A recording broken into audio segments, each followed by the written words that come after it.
अनुग्रह कांक्षया पर्यटन विविधान लोकान मर्त्य लोक मुपागतौ। प्रेम से बोलिए सत्यनारायण भगवान की जय। अथ व्रत कथा। भगवान सत्यनारायण की कथा श्रवण करिए। एक बार नैमिषारण्य तीर्थ में 88,000 ऋषि मुनि एकत्रित होकर के विचार करते हैं, जैसे जैसे कली का प्रभाव बढ़ेगा, कली के समस्त दोष के कारण जगत के सभी लोग दुखी होंगे, और जब सभी संपूर्ण जगत दुखी होगा तो केनोपायेन चैतेषां दुःखनाशो भवेत् ध्रुवम्।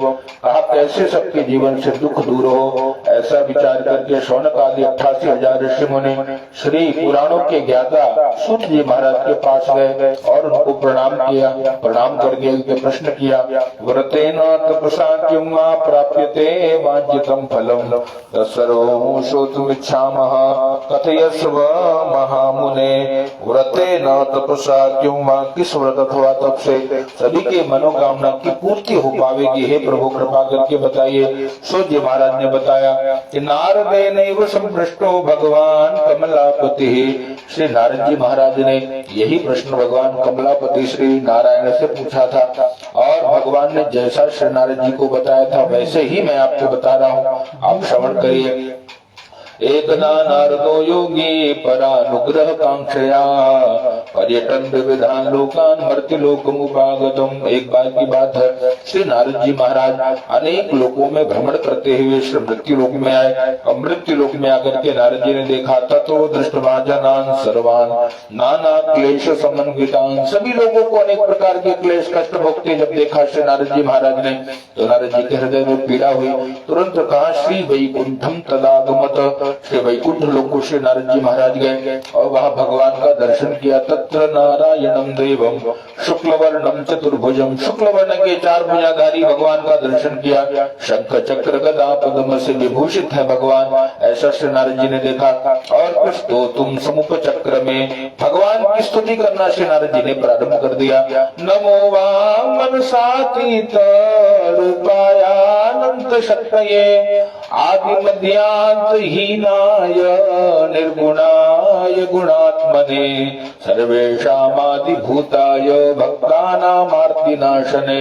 नारद जी ने भगवान की स्तुति करी, हे प्रभु आप मन से वाणी से परिस्वरूप वाले हैं, ना आपका आदि है, ना आपका मध्य है, ना आपका अंत है, और आप निर्गुण निराकार भी हैं, सगुण साकार भी हैं। भक्ता नाम आरती नाशने, भक्तों का दुख दूर करने वाले हे भगवान सत्यनारायण आपकी जय हो। मैं आपको प्रणाम करता हूँ, नमस्कार करता हूँ। श्री नारद जी ने भगवान को प्रणाम किया। तब भगवान ने श्री नारद जी से पूछा कि हे नारद जी महाराज आपका यहाँ आने का कैसे प्रयोजन हुआ। नारद जी ने प्रणाम करके भगवान को सारी बात बता दी कि मर्त्य के जना सर्वे नाना क्लेश समन्विता। हे प्रभु मृत्यु लोक में गया था और वहाँ सभी लोगों को मैंने दुखी देखा है, मेरा हृदय बहुत व्यथित है, दुखी है। आप कृपा करके बताइए कि कैसे सबका दुख दूर होगा। भगवान ने बताया कि तव स्नेहान मया वत्स प्रकाश क्रियते धुना। एक व्रत को मैं आज आपके स्नेह के कारण प्रकाशित कर रहा हूँ, उस व्रत का नाम है श्री सत्यनारायण व्रत कथा। प्रेम से बोलिए सत्यनारायण भगवान की जय। नारद जी ने पूछा कि हे प्रभु ये बताइए कि इससे क्या प्राप्त होगा, इस व्रत का क्या फल है। भगवान ने कहा कृत्वा सद्य सुखम भूत्वा परत्र मोक्ष माप्नुयात्। कृत्वा सद्य सुखम करने पर तुरंत सुख मिलने लगेगा, और धीरे धीरे जब निरंतर कोई जीव इस व्रत को करेगा तो परत्र मोक्ष माप्नुयात्, देह त्यागने के बाद मुक्ति की प्राप्ति, मोक्ष की प्राप्ति हो जाएगी। नारद जी के मन में और जिज्ञासा हुई। नारद जी ने भगवान को प्रणाम करके 4 प्रश्न और पूछ लिए। किम फलम किम विधानम च कृतं केनैव तद्व्रतम्। हे प्रभु इस व्रत का फल बताइए, विधान क्या है, किसने किया और कब करना चाहिए। भगवान ने बताया, बड़े ध्यान से श्रवण करिए। दुख शोकादि शमनम धन धान्य प्रवर्धनम सौभाग्य संततिकरम सर्वत्र विजय प्रदम। कहा दुख शोक का शमन करने वाला, धन धान्य की वृद्धि करने वाला, सौभाग्य और संतान देने वाला तथा सर्वत्र विजय को प्रदान करने वाला भगवान का ये अद्भुत व्रत है। नारद जी ने कहा हे प्रभु कृतं केनैव किसने किसने किया। भगवान ने शेष 4 अध्याय की कथा श्रवण कराई और कहा कि कदा कार्यम, हे प्रभु कब करना चाहिए। भगवान कहते हैं यस्मिन् कस्मिन् दिने मर्त्यो भक्ति श्रद्धा समन्वितः। जिस किसी भी दिन जीव भक्ति श्रद्धा से युक्त होकर के भगवान की कथा पूजा करेगा, उसी से उसके मनोकामना की पूर्ति हो जाएगी। और नारद जी ने पूछा कि महाराज जी इसका विधान भी बताइए। भगवान ने बताया कि हे नारद जी श्रवण करिए। रंभा फलम घृतम क्षीरम गोधूम से चूर्णकम। कदली पत्र, कदली पुष्प, कदली का फल भगवान को परम प्रिय है। तो कदली के स्तंभ आदि के द्वारा दिव्य मंडप बना करके श्री ठाकुर जी को विराजित करके और भगवान का दिव्य पूजन अभिषेक आदि करके भाव से भगवान को भोग लगाइए। नारद जी ने कहा किसका भोग लगाए? भगवान कहते हैं गोधूम से चूर्णकम, गोधूम के चूर्ण का भोग लगा दीजिए, गेहूं के चूर्ण का भोग लगाइए। कहा प्रभु अगर अभाव हो तो क्या करें? भगवान ने कहा शाली चूर्णम व, शाली चूर्ण साठी चावल का चूर्ण, उसका भोग लगाइए। कहा प्रभु यदि वो भी न हो तो भगवान कहते हैं शर्करा का भोग लगाइए, मिश्री का भोग लगा दीजिए। कहा प्रभु मिश्री भी यदि उपलब्ध न हो तो क्या करें? कहा गुड़स्थ था, गुड़ का भोग भगवान को लगाइए। और इस प्रकार से जो कुछ भी सामग्री एकत्रित करिए, कहा सवाया मात्रा में भगवान को भाव से उसका भोग लगा देना चाहिए। इस प्रकार से बड़े भाव से भगवान के नाम की, भगवान के रूप की, भगवान की लीला की, भगवान के धाम की महिमा को श्रवण करना चाहिए। और महिमा को श्रवण करके कहा जो जीवन में त्यागने योग्य बातें उसको जीवन से दूर करना चाहिए, और जो जीवन में स्वीकार करने योग्य बातें हैं उसको जीवन में स्वीकार करके अपने जीवन को धन्य बनाना चाहिए। इसके उपरांत कहा विप्राय दक्षिणाम दद्यात् कथाम श्रुत्वा जनैः सह। ब्राह्मण देवता को दक्षिणा प्रदान करनी चाहिए। बंधु बांधवों के साथ बैठकर बड़े प्रेम से भगवान की इस कथा को श्रवण करना चाहिए। इस प्रकार से जो कोई भी जीव भगवान की सेवा आराधना करता है तो उसके समस्त कामना को भगवान सत्यनारायण पूर्ण कर देते हैं। विशेषतः कलियुगे लघुपायोस्ति भूतले, इस कलिकाल का सबसे लघु उपाय है जय जय श्री स्कंद पुराणे रेवाखंडे सत्यनारायण कथायां प्रथमोध्याय। चढ़ा दीजिए सत्यनारायण भगवान की जय।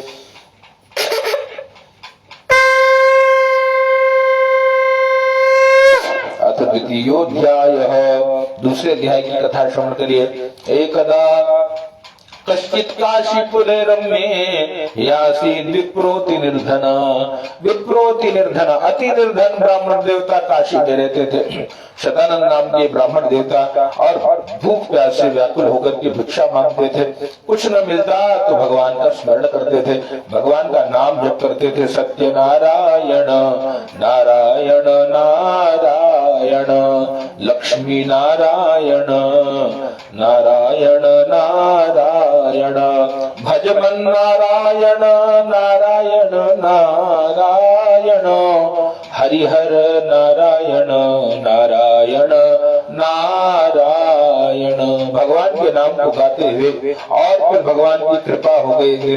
भगवान वृद्ध ब्राह्मण रूप पप्रच्छ द्विजमादरा, बूढ़े ब्राह्मण का रूप धारण करके परमात्मा आए हैं। आदर से उनको पूछा है कि हे विप्रदेव किमर्थम भ्रम से विप्र महीम नित्यम सुदुखिता, नित्यम सुदुखितम, किमर्थम भ्रम से नित्य दुखी होकर के क्यों भ्रमण करते हो? भगवान ने कहा कि हे प्रभु मैं दुखी हूँ इसीलिए, क्यों?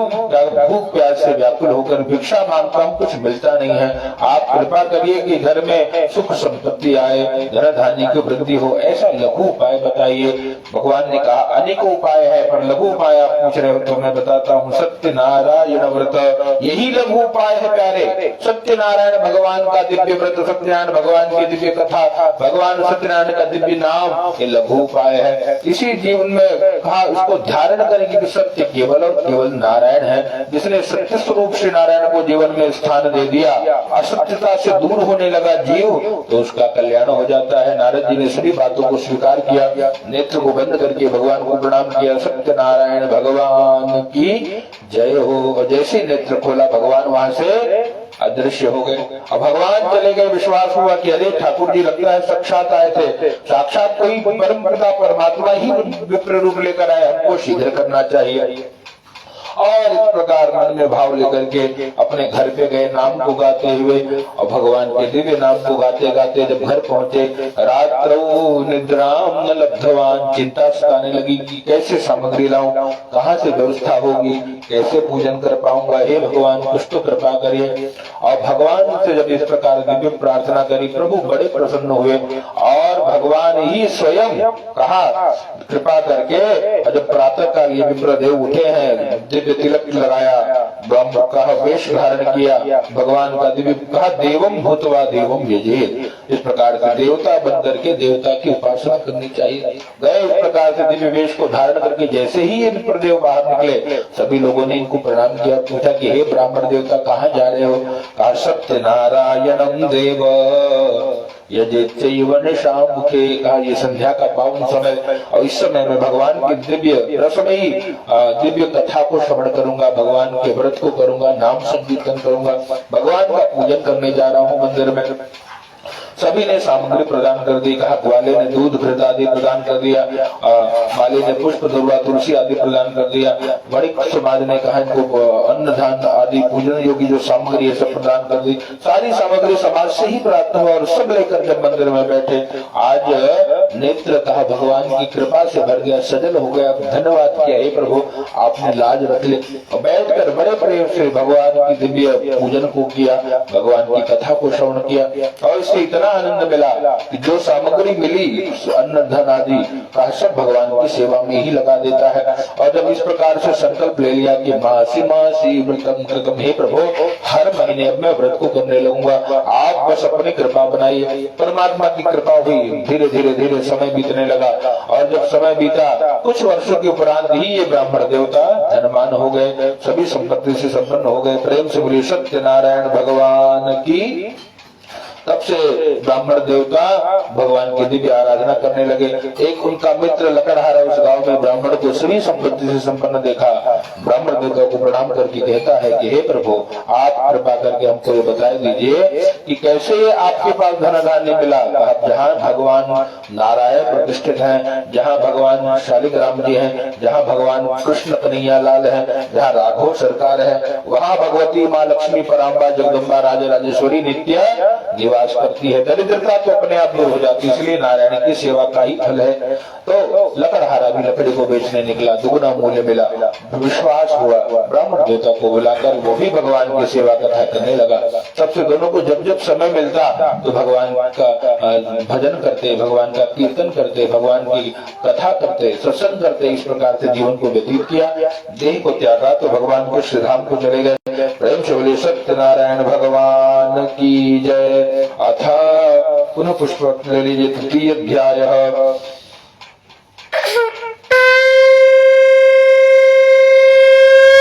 पुष्प लेकर के तीसरे अध्याय की कथा श्रवण करिए। कष्ट आसी दुलका मुखो नाम नृपशासी महामती भार्या तस्य प्रमुग्धा सरोज वदना सती। का सरोज वदना सती है उनकी पत्नी। का क्या नाम है राजा का? उल्का मुख। उल्का मुख नाम के राजा अपने धर्म पत्नी के साथ अपने जीवन में जो उनके जीवन में अभाव था संतान का, तो संतान की प्राप्ति का संकल्प लेकर भद्रशिला नदी के किनारे बैठकर नित्य भगवान की कथा श्रवण करते। और भगवान की कथा श्रवण करते साधु नाम का वणिक व्यापार करने वहां जाता। तो राजा को देखा, एक मन में जिज्ञासा हुई, राजा के पास जाकर के और वणिक ने प्रणाम करके कहा कि हे राजा किमर्थं पुरुषे राजन् भक्ति युक्तेन चेतसा। इतने भाव भक्ति से हे राजन आप क्या कर रहे हैं, आप हमको बताइए। कहा मैं संतान की प्राप्ति के लिए अतुल तेजस्वी परमात्मा कहा जगतपति भगवान श्री सत्यनारायण की सेवा कर रहा हूँ। बड़े आनंदित होकर के प्रणाम करके कहा कि हे प्रभु ममापि संततर नास्ति और ये तो समझ जाए कि ध्रुव। आपके वचन इसमें विश्वास को देख करके हमको लग रहा है कि ममापि संतति, मेरे जीवन में भी जो संतान का अभाव है वो दूर होने वाला है, आप हमको उपाय बता दीजिए। भगवान ने कहा कि बड़े प्रेम से सुनना। सारा विधान जो आपने प्रथम अध्याय में श्रवण किया, सारा विधान राजा ने उनको बता दिया। पूरे विधान को जानकर अपने घर गए, पत्नी लीलावती को कहा कि देवी हमारे जीवन में भी संतान की प्राप्ति हो जाएगी। कैसे होगी? जब हम भगवान सत्यनारायण के पूजन का संकल्प ले लेंगे। मनौती मान ली कि हे प्रभु आप हमें संतान प्रदान कराइए, कृपा करिए, हमारे जीवन में भी ये जो अभाव है वो दूर हो जाए, आपकी कृपा से घर में संतान की प्राप्ति होवे तो हम भी पूजन करेंगे। ऐसा संकल्प ले लिया और नाम जप में दोनों पत्नी समय देने लगे, भगवान का नाम गाने लगे, नारायण नारायण नारायण। और नारायण नाम गाते गाते कृपा हो गई भगवान की, वो कहा वो वाणी सत्य हो गई। और आज कृपा ये हुई कि दशमें मासी वही तस्या, वो गर्भवती हुई और भगवान की कृपा से दशमें मासी वही तस्या, 10वें महीने में तस्या कन्या रत्नम, घर में कन्या रत्न आई। और उसका नामकरण भी किया, तो क्या नाम रखा? नामना कलावती चेती, क्या नाम रखा? कलावती नाम रख दिया। और पिता के घर में बढ़ती उस कन्या को देखा, पत्नी ने कहा कि अब तो भगवान का पूजन कर लीजिए। कहा कि हे स्वामी अब भगवान का पूजन कब करेंगे? कहा आप बताइए। तो स्वामी मतलब साधु नाम के वणिक ने कहा कि हे देवी विवाह समय तस्या करिष्यामि व्रतम प्रिय, विवाह के समय व्रत को करेंगे हे प्रिय। ऐसा समझा करके व्यापार करने चला गया। धीरे धीरे धीरे धीरे समय बीतने लगा। छोटी सी कन्या धीरे धीरे विवाह के योग्य देखी और जब सखियों के साथ क्रीड़ा करती कन्या को देखा कि अब तो मेरी बेटी विवाह की योग्य हो गई है, दो दूतों को कहा कि यदि कोई योग्य वर हो तो जाकर शीघ्र सूचना प्रदान करो। दूत कांचन नाम नगर में गए, सुंदर मणिपुत्र देकर के धूमधाम से विवाह भी करवा दिया। और यहाँ कन्या का विवाह भी हो गया, लेकिन भगवान को पूजन नहीं हुआ। तो भगवान ने शापम तस्मै प्रदत्तवान, तस्मै शापम प्रदत्तवान, भगवान ने उनको श्राप दे दिया कि दारिणम कठिनम चास्य मत दुखम, महान दुख मिलेगा। कहा जीवन में बहुत दुख आया। कैसे दुख आया? कहा भगवान की कृपा से फिर माया ने कार्य प्रारंभ कर दिया। जहाँ ये अपने दामाद को लेकर के व्यापार करने गए थे, वहाँ विश्राम कर रहे थे, राजा के धन को चुरा कर दो चोर उसी धन को ले जाकर के इनके पास रख करके छिप गए। दूत इनको ही चोर समझकर कारागार में डाल देते हैं। भगवान की माया के कारण किसी ने उनकी एक बात भी नहीं सुनी। घर का जो धन था, घर में सारा का सारा धन वो चोरों ने चुरा लिया। माँ बेटी भिक्षा मांगने लगी। ये दुर्दिन आ गया। भिक्षा मांगते मांगते मांगते एक दिन बेटी मंदिर में पहुंची। भगवान का दिव्य पूजन हो रहा था। बैठ करके भगवान के दिव्य रसोई कथा को श्रवण किया, पूजन किया, भगवान का अर्चन किया। और कुछ देर रात्रि होने पर घर आई तो मैया ने पूछा, पुत्र पुत्र किंते मनसि वर्तते, पुत्र कहा कि बेटी। बिटिया ने कहा कि माँ भगवान सत्यनारायण का पूजन जो संध्या काल को हो रहा था तो रात्रि हो गई, प्रसाद को ग्रहण कर लीजिए। मैया ने प्रसाद को पाया और प्रसाद को पाया तो बुद्धि विमल हो गई, निर्मल हो गई। संकल्प ले लिया कि कल ही पूजन करेंगे। दोनों ने प्रातःकाल भिक्षा में जो द्रव्य मिला उस सब को लेकर के भगवान का पूजन किया और भगवान से प्रार्थना करी कि हे प्रभु पति दामाद हमारे आ जाए तो और धूमधाम से आपका पूजन करेंगे। भगवान की कृपा हो गई। वहाँ राजा को भगवान ने दर्शन दिया, शीघ्र दोनों को मुक्त कर दो। राजा ने जो धन लिया था दुगुना करके सम्मान पूर्वक विदा कर दिया। जय जय श्री कृष्ण पुराणे रेवा खंडे सत्यनारायण उत्थाय द्वितीयोध्याय। प्रेम से वृंदावन बिहारी लाल की जय। पुनः ले लीजिए चतुर्थोध्याय।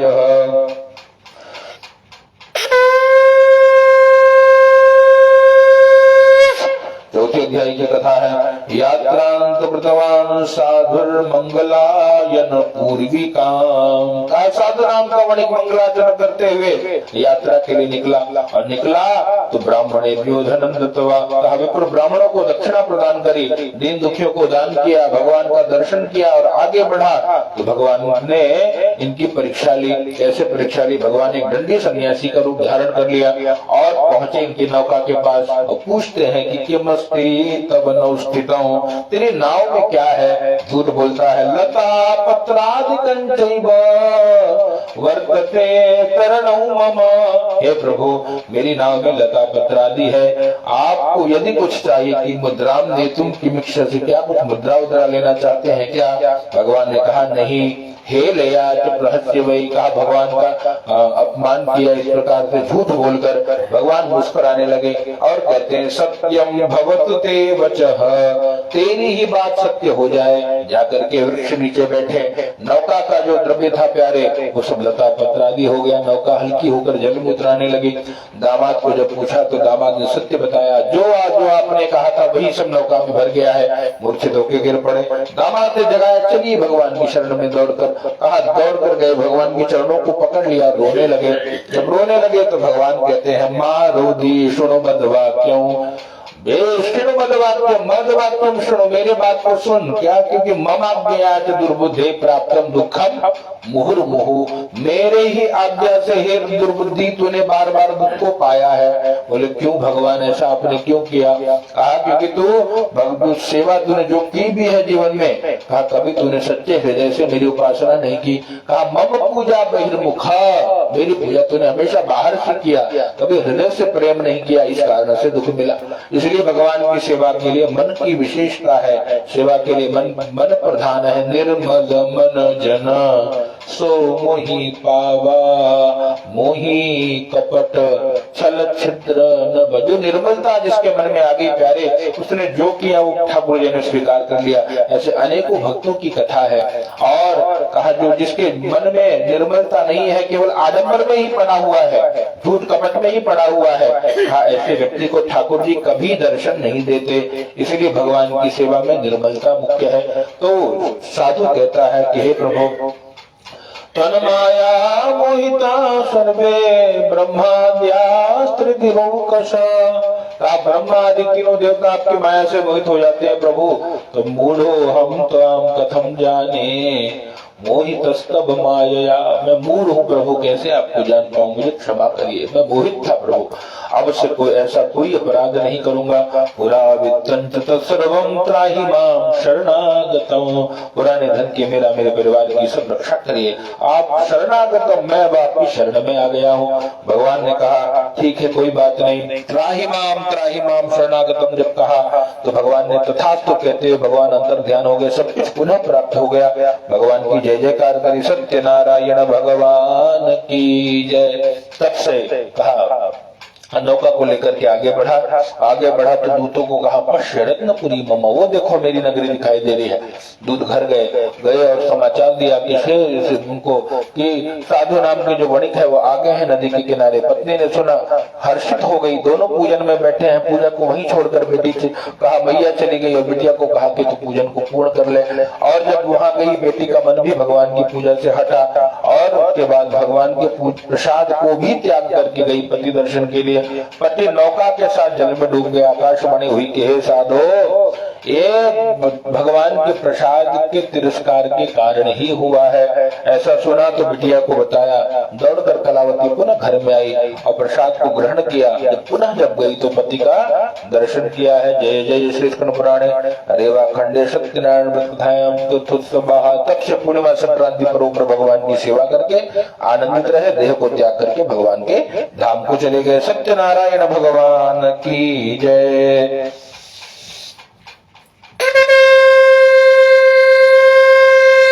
पंचम अध्याय पुष्प लेकर अंतिम अध्याय की कथा श्रवण करिए। आसीत कश्चित आसीत तुंगध्वजो राजा प्रजा पालन तत्परः अप्रसादो सत्यदेवस्य त्यक्त्वा दुःखमवापस। तुंगध्वज नाम के राजा की कथा, जिस राजा को दुख मिला, क्यों मिला? कहा भगवान के प्रसाद का तिरस्कार करने पर। तो ऋषियों ने कहा महाराज जी पूरा वृत्तांत बताइए। तो बताते हैं कि एक बार वो राजा वन में गया, बहुत सारे पशुओं का संहार करने के उपरांत जब आकर के बैठा वृक्ष के नीचे तो कहा तो देखा छोटे छोटे ग्वाल बाल वहां पर भगवान की दिव्य पूजन को कर रहे थे। और उसके बाद राजा दृष्टवा तु दर्पेण नगतो नदनाम, अभिमान से देखा न गया न नमस्कार किया। पूजा पूरी होने पर प्रसाद जब दिया तो राजा ने भगवान के प्रसाद का तिरस्कार कर दिया। और भगवान के प्रसाद का तिरस्कार करने से राजा को दुख मिला। क्या दुख मिला? कातस्य पुत्र शतम नष्टवा धन धान्यादिकम चयत्, 100 पुत्र धन धान्य सब नष्ट हो गए इधर। और फिर जब सब कुछ नष्ट हो गया तो राजा को अपराध बोध हुआ। पुनः गया उस नगर में, ग्वाल बालों को प्रणाम करके पुनः बैठा। बैठकर भगवान का पूजन किया, महिमा को समझा। जब समझ में आया तब कहा कि प्रभु मैंने आज तक आपकी आराधना नहीं की, इसलिए आज मुझसे इतना बड़ा अपराध हो गया, आपको नहीं जान पाया था। अब से ऐसा कोई अपराध नहीं करूंगा। भगवान के सम्मुख जब पश्चाताप के अश्रु से उसके नेत्र सजल हुए, पश्चाताप से उसके सारे पाप जलकर भस्म हो गए। और प्रसाद ग्रहण करते ही जब अपने नगर में पहुंचा तो देखा सब कुछ पुनः प्राप्त हो गया। भगवान की जय जयकार करते हैं। सत्यनारायण भगवान की जय। सूर्य महाराज कहते हैं इस प्रकार से राजा भगवान की भक्ति करके आनंदित रहा। और जब देह को त्यागा है तो अगले जन्म में यही राजा जो है स्वयं मनु बने हैं। और सर्वान भागवत आनंदवा, सभी प्रकार से श्रीमद भागवत के यज्ञ आदि को करके, श्रीमद भागवत के अनुष्ठान को करके, श्रीमद भागवत को जीवन में अपना करके राजा अंत में भगवान के दिव्य वैकुंठ लोक को चला गया। और छोटे छोटे ग्वाल बाल भी जन्मांतर में ब्रजमंडल वासिन, ब्रज में रहने वाले ग्वाल बाल बने। कन्हैया की भक्ति करके वो भी भवसागर से पार हो गए। सूर्य महाराज कहते हैं इदम कुरुते सत्यव्रतम परम दुर्लभम, ये परम दुर्लभ भगवान की दिव्य कथा को जो पढ़ता है, सुनता है, सुनाता है, सबका कल्याण कर देती है ये कथा। इसलिए कहा कथा भगवान की है कल्याणकारी, मगर ये असर करेगी धीरे धीरे। इसलिए निरंतर करते रहना चाहिए, सुनते रहना चाहिए। धीरे धीरे जब करते करते थोड़ा थोड़ा नाम लेते लेते एक दिन जब वो पुण्य समूह एकत्रित होगा, आपके जीवन के समस्त कामना को परमात्मा पूर्ण कर देंगे। तो दरिद्रो लभते वित्तम, होगा क्या? दरिद्र जो है वो धनवान हो जाएगा। प्यारे, बंधन में पड़ा हुआ सभी बंधनों से मुक्त हो जाता है। जो डरा हुआ है, जिसके अंदर भय है, मृत्यु का भय भी दूर करने वाली है कथा। मृत्यु का भय भी समाप्त हो जाता है। बंधो मुच्चेत बंधनात् भीतो भयात् प्रमुच्येत सत्यम एवं संशयः, ये बात सत्य है, इसमें कोई संशय नहीं है। इस प्रकार से भगवान की दिव्य कथा, वही एक परमात्मा कभी राम बन के, कभी श्याम बन के, कभी ईश बन के, कभी सत्यनारायण बन के, अनेक रूप लेकर के भक्तों का उद्धार परमात्मा करते हैं। ब्राह्मण देवता सुदामा बनकर मुक्त हुए, लकड़हारा केवटराज बनकर के मुक्त हुआ, महाराज जी दशरथ बनकर के मुक्त हुए। और छोटे छोटे ग्वाल बाल भगवान कृष्ण की भक्ति करके मुक्त हुए। और साधु नाम का बनिया मोरग राजा बना, पत्र चीर करके भगवान को अर्पित करके मुक्त हुआ। जिसने जिसने भगवान को पुकारा है उन सबको भगवान ने उनके समस्त कामना को पूर्ण किया है। नाम जप की खूब आधार महिमा है इस कलिकाल में। इसलिए इस कलिकाल में जो भगवान के नाम का जप करता है, उस नाम जप के प्रभाव से धीरे धीरे सभी पाप क्षमन होकर के अंत में जीव भगवान के धाम को चला जाता है। जय जय श्री